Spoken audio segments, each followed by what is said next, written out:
Okay, hello everyone. Good afternoon. Today we're going to discuss about symbolic interactionism and disciplines in the social sciences. So since we don't have really much time for discussion for the face-to-face classes, I'm just going to record myself having this discussion, and I hope that you will learn something from this even though you're just listening or just pretending to listen. Okay? So I will send a link to you through Messenger, and I will post it on YouTube. I will just send the link. Okay? So you just gonna bear in mind what is being discussed in the video. Okay, so let's start with symbolic interactionism. Okay, from the word symbolic and interaction, it means that through symbols we can interact with the people that surrounds us. Okay, so the people in the society are the most important part of the society because we can have our communication, we can have our social interaction. Therefore, we can have this unity and harmony through within society. Okay, so the government, the school, the family, whatever the social structures may be, um, we can have this unity since we just have an interaction through everyone around us. Okay, so symbolic interactionism is a major approach in sociology that centers on social interactions in specific situations in society. It is a micro level approach. Okay, so unlike sa structural functionalism, di ba, the main approach na to is macro level. So it means that it consists of many or big sana siya, asset. Okay, asset or people nga mag-interact through mag-interact in the within the society. Whereas in this symbolic interactionism, we're just gonna use the kanang mga specific people lang. For example, if me, myself, and Sir Mocha is having an interaction, we can call it symbolic interaction. Symbolic interactionism is because we are having a discussion through kuan lang mi, di ba? Duha lang mi katao, and then we have these symbols. Okay, so what do we mean by symbols? Okay, symbols are just kanang mga gestures. Okay, we have gestures, hand movements, body movements, facial expressions, unsa pa mga basta ka ng mga symbols nga maka-create og something nga maka-create og something nga makahatag og interpretation for the people nga ato ang kaistorya. So for example, if I give a peace sign, peace kanang kami daw kamot, peace nimo, they can interpret it as friendly, kuan di ba? Friendly manner.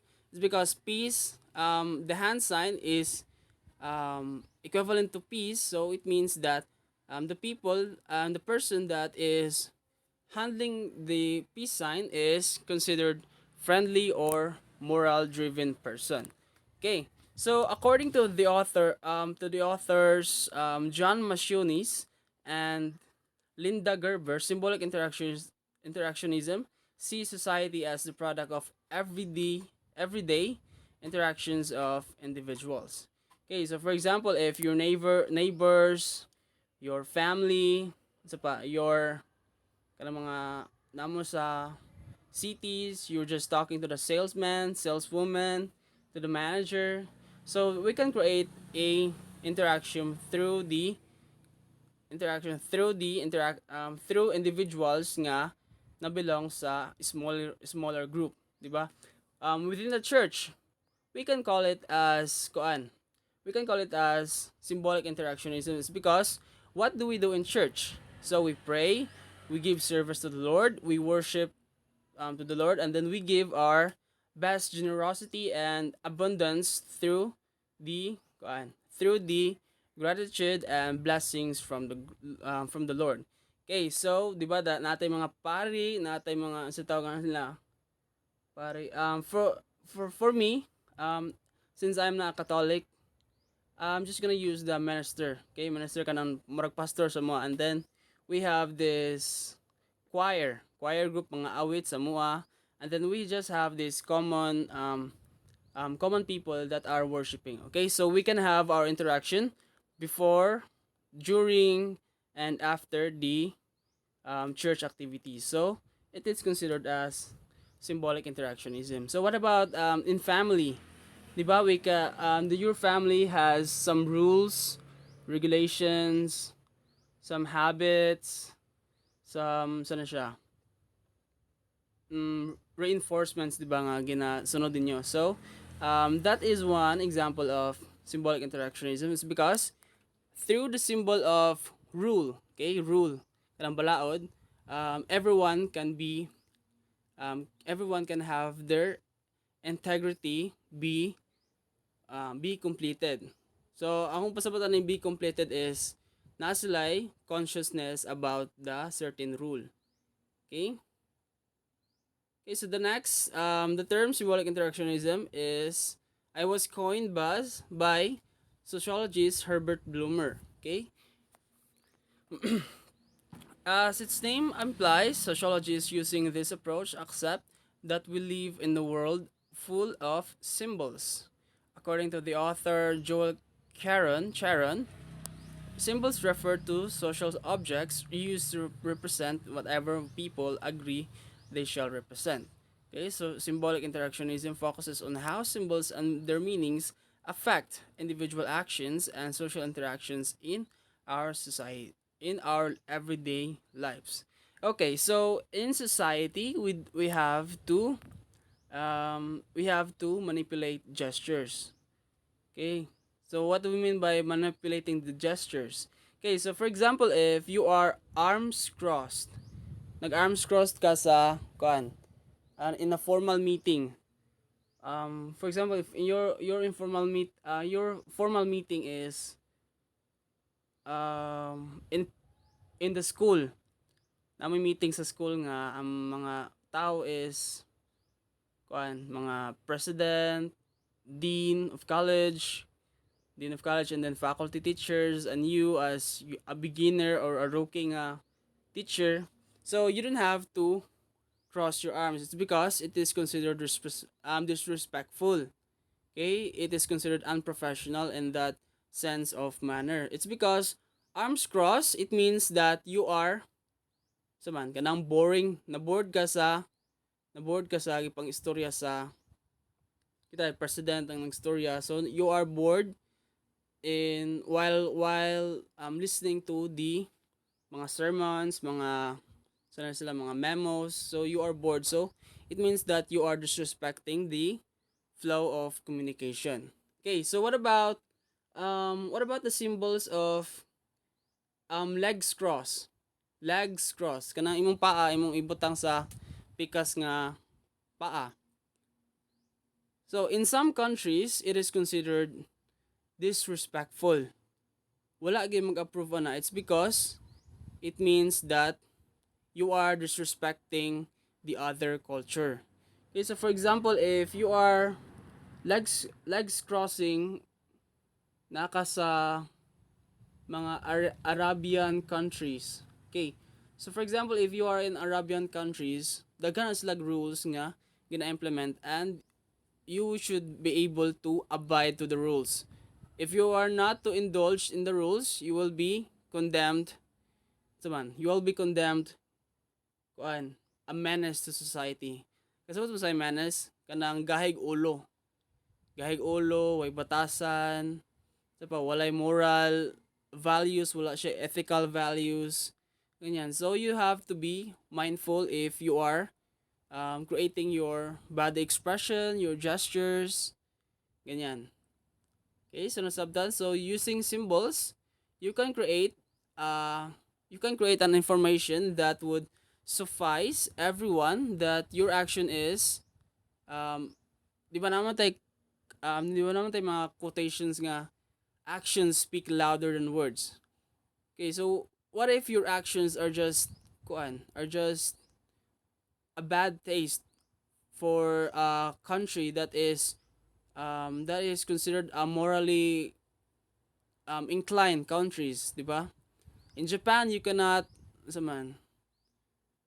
In Japan, you cannot, say lang, kuan culture. Kasi kuan na lang, sa Arabic countries. Okay, Arabic, balik to sa Arabic countries. Okay, so if you are, kanang, di ba, if mag-greet ta, we have to shake hands. Okay, so, usually, ato ang ginagamit for shaking hands is the right hand, di ba? The right hand. But, if you use your left hand, it is considered inhumane. Why? It is considered inhumane. It's because they have a saying that your left hand is used when you are cleaning your butt. Okay, you are cleaning your butt. You are cleaning your butt during your kana magpoop mo. Okay, so it is considered disrespectful. It's because your left hand is used for washing your butt nimo, di ba? Okay, so it is not that is not good to disrespect other countries.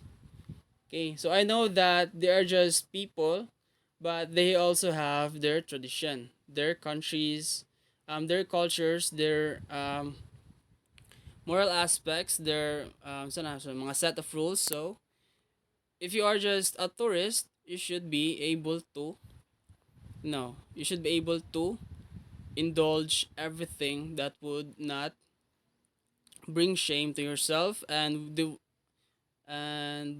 sana siya and would not harm you. Okay, so basin da imong mga habit is nagamit nimo but it is considered disrespectful from the perspective of the others. Okay.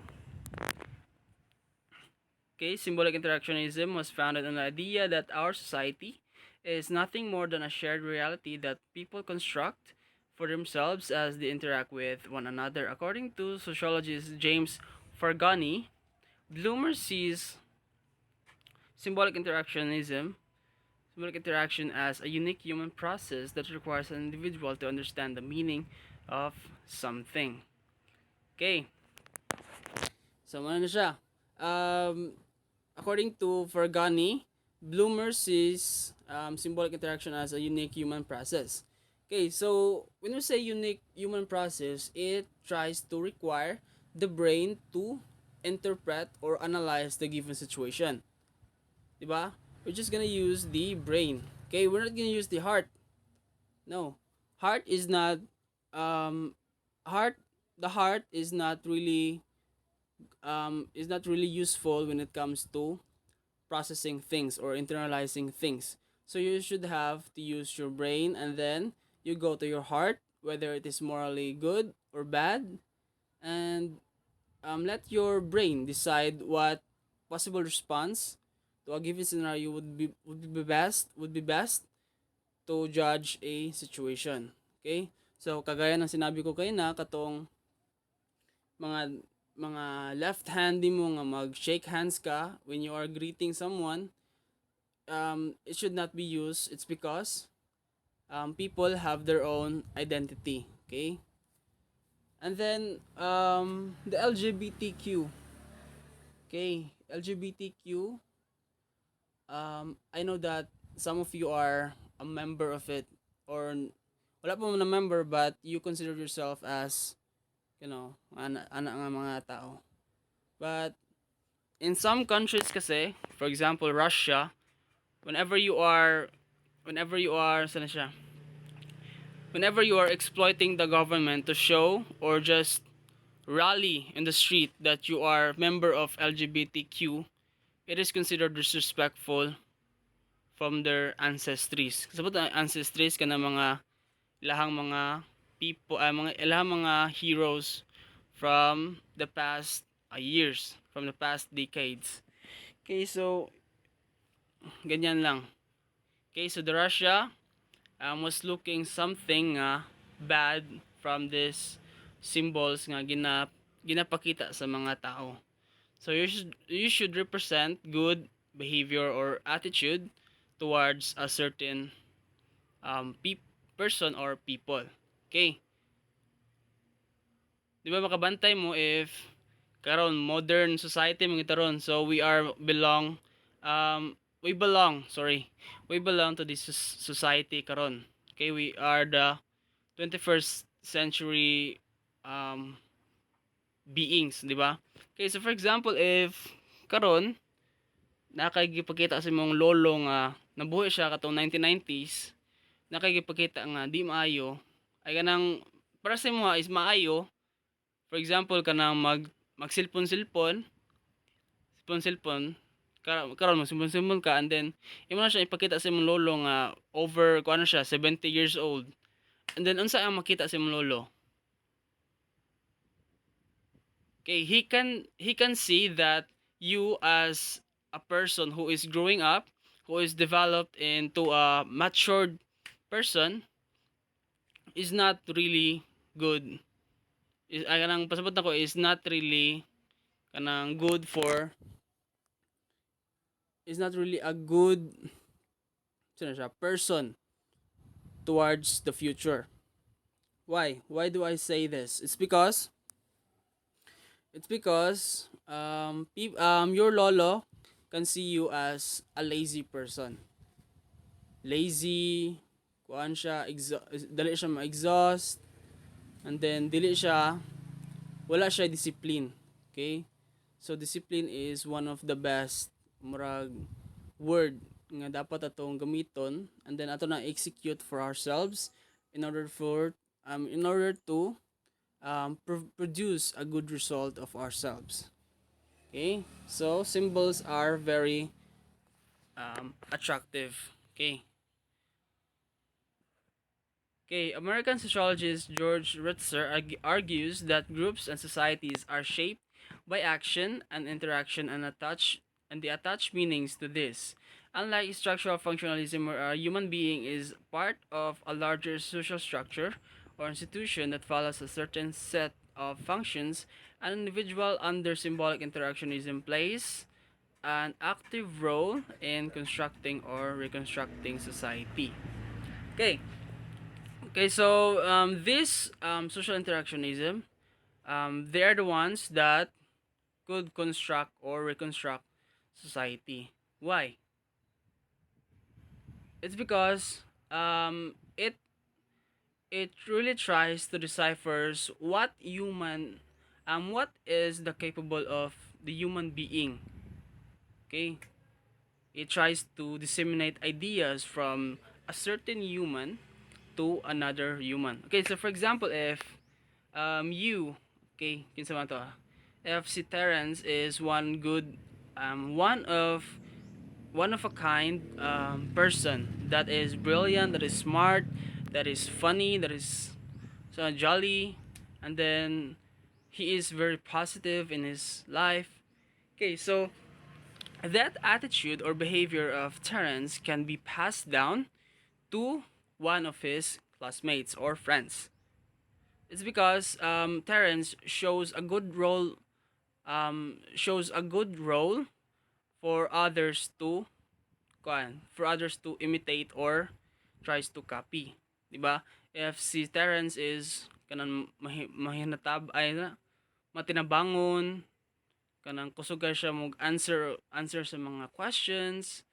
So kana nga murag mga executions ni Terence ma-apply na sa lain nga tao. It's because they believe that Terence actions are humane. Okay? Humane pasabatan na is good, moral, and benevolent. Okay? So that is how we try to construct a society. So what about the reconstruct? Okay, reconstruct. Okay, so we can see that in the society we have kanang mga poor, sana siya, kanang badly depressed person, kanang na sunugan sila balay ana. So one way to reconstruct their sana ilahang perspective in overcoming the difficulties, um we as individual tries to help them. Okay, tries to give advices, tries to keep a goodwill for others to keep fighting on. Okay, to recover, to move on, and to rebuild what is lost. So ganyan ang pag-reconstruct sa society. Okay? For example, if your sister di na siya ganahan mag-eskwela, but ikaw as a kuya or an ate na kay maayong nga gibuhat, so you inspired your little sister nga mag-eskwela siya og balik. So ana lang kasimple. It's all about symbols. So since nag-eskwela ka, your symbols are saman good attitude ka, and then bright ka, and then sa pa kanang nagtinarong ka bising pobre mo ana, so that is a symbol nga makita sa isa ka tao para karon kanila sundugon kanila, so ganyan lang. Okay, so what meaning does social media have in your life? So I want you to decipher it for yourselves. Okay, so what is social media for you as a student or a member of society? Okay. Okay, so Herbert Bloomer. Okay. Bloomer argued the importance of subjective experience and interpretation of in explaining human interactions. Okay, in his book Symbolic Interactionism: Perspective and Method, he theorized the three basic steps, the three basic premises of symbolic interactionism. Okay. Okay, so the first one is human beings act toward things on the basis of the meanings that the things have for them. Okay, so this in this regard, Bloomer said that consciousness and awareness of one's action is a key element in understanding a meaningful action by an individual. According to Wallace and Wolf, Bloomer believes that how an individual acts toward a specific situation is dependent on how he or she thinks of it. Okay, so in the first basic premise that Bloomer emphasized is that consciousness and awareness is very important for a human being or human individual to process something like an object or a thing. So, for example, if we use if we use the object cigarettes or the smoking, okay, smoking. So there are a lot of kuan there are a lot of definitions of smoking. So whether it could be positive, it could be negative, depending on how you interpret it. Okay, so in positive, 'di ba, ang smoking can be considered as a good way to reduce like depression. Okay, 'di ba? I have read a research study that smoking can help you reduce stress, depression, and makes you kanang dili mo gutomon bitaw, dili mo gutomon. And then the negative part niya, negative health impact is it could cause a severe disease like lung cancer, diabetes, sa pa na mga high blood pressure. So ganyan ang kuan niya. So in this regard, in this first basic premise, so ang human daw, for example, if si Bakur, okay, si Benedict. Okay, so if si Benedict is conscious siya, kanang nakabalo siya kung unsa ang negative part and then positive part sa kuan, sa isa ka butang, he can decide whether he can pursue the element of smoking, kanang magsigarilyo na siya, or he can pursue he can pursue he cannot pursue mali na nung ko, or he don't want to smoke. So ganyan lang. Kabalo naman si Bakor nga unsa mahitabo kung magsigarilyo siya. So kabalo na siya sa consequences sa pagpanigarilyo. So ayang nako na is kabalo na siya sa positive and negative knowledge about the smoking. So ana lang. Nagets ba niyo na kuan naman na siya. It's all about being aware of something. Okay.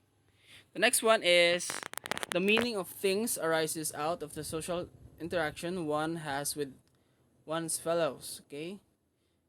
Meaning is a social product. It is created, not inherent in things. It is not given.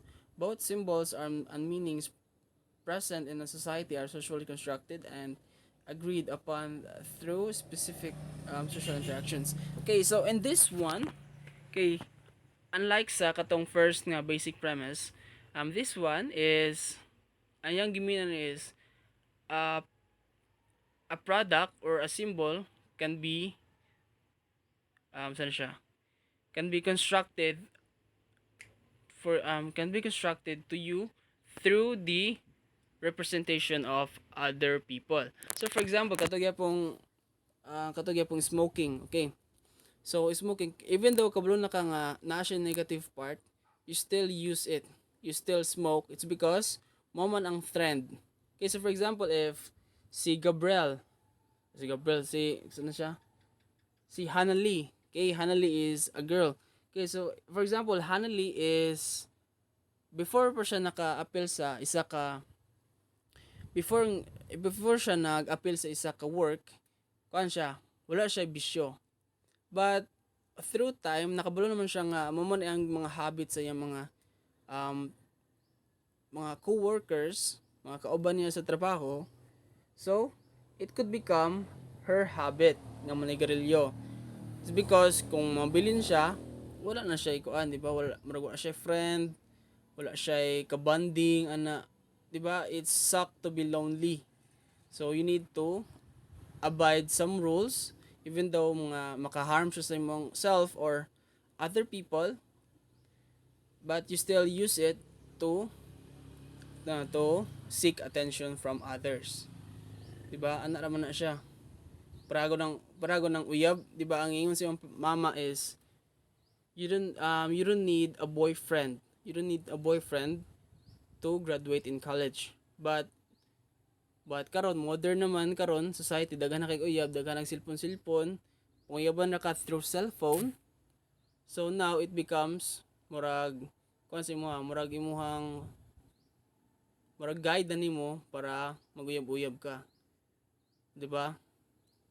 Na trend naman maman siya ang greenhouse effect, 'di ba? So imo gigamit siya as a way to blend in or to seek attention from others. Okay. So the next one is the meanings of things are handled and modified through an interpretative process used by the person in dealing with things he or she encounters. As cited by Wallace and Wolff, Bloomer described this interpretative process as an act where a person communicates and handles meanings through a process of talking to himself. Individuals decide the meaning that they attach to things. This helps the individual produce the most appropriate response. Okay, so in this regard, the individual is deciding. Okay, so he have these choices. He have these mga answers nga iyahang gina produce in every scenario. So he or she can decide what is the appropriate answer from what is the appropriate answer for this question. Kung manigarilyo ba ko, kung mag-uyab-uyab ako, kung mo-drive ako, bising hubog ko, kung mo-eskwela ba ko, bising wala na pag-asa, ana. So, it becomes the responsibility of an individual to create or generate solution for himself. Okay, di ba? Naman to, katong isa is na siya knowledge, okay, about consciousness, and then ang isa is sa trend siya na sangit. And then karon we need to have this interpretation of the society. Okay, unsa man ang realidad sa society. So mo na tong ginahatagan og understanding ana. Okay, so those are the three basic premises of Herbert Bloomer. Okay, so Max Weber, Okay, so according to Fergani, he was born in a middle class family in Germany, so he is a German sociologist and political economist, considered by many as one of the greatest social scientists of the 20th century. Okay, okay, so Bernstein or interpretive understanding, according to Wallace and Wolff, um, Weber's is a science which attempts to which attempts the interpretive understanding of social action in order thereby to understand a causal explanation of its cause and effects. Okay, interpretive and or subjective understanding implies the need to understand how an individual makes sense of an action or experience. To understand the social experience or phenomenon, um, the scientist must learn to put their feet in the subject's shoes. Okay, so what does this mean? Okay, okay, so according to Weber, interpretive understanding is trying to experience what is the actions of an individual. So, for example, if the okay, okay, so for example, if the individual is kanang addict siya sa drugs. Okay, so in Burstehen, you are trying to get the background of the person. Why did he become like this? Why did he become, addicted? Or what are the histories nga naka-create sa iyang mind nga mo yang buhaton dapat ron. So that is how you interpret a person's experience. So napod siya uban nga mag-survey og mga tao kung unsa ang lasa sa drugs. Okay? They need to have the murag general consensus, di ba? Kanang naa sila yung mga random nga mga respondents, and then mag-ask sila kung unsa ang lami nga ay unsay lasa sa drugs nganong addictive ganyan. Okay, ano to siya, interpretive understanding. Okay, the cause and effects. Okay, the cause and effects. Okay, so ano pa nga example, what about what about kuan killing or kanang mga crime nga about murder. Okay, so what causes an individual to execute an action that would really hurt his reputation and dignity? So you're going to have to research everything about a person. Okay, everything about a person. So you don't have to kanang mura gossips lang kanang kana wa mo gud siya sir kanang wag na siya batasan. So dili ka mag-refer sa kanang mga gossips nga mga istorya sa tao. Instead, you're going to kan gyud imo gyung i-determine, analyze gyud nimo kung unsa gyud ang nahitabo nga tinuod. Okay, it's because gossips o kanang mga hearsays nga gikan sa mga laing tao is sometimes false.